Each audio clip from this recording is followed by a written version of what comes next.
My name is Omar Dimachkieh, and I'm a fellowship-trained hand surgeon here at the Fondren Orthopedic Group. Everybody uses their hands, whether or not they use them directly with their job, they use them every day. And the function of the hands is one of the most important things to let people live healthy, active lives in work, in play, doing personal and professional things. There's really no more important calling to me.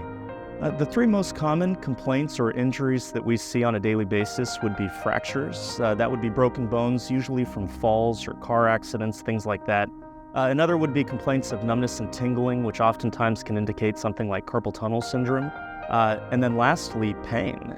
Pain with grasp and grip, pain with daily activities, which can run anything from tendinitis or inflammation around tendons all the way to arthritis. And really, a simple physical examination and some x-rays should be able to diagnose most of those for us.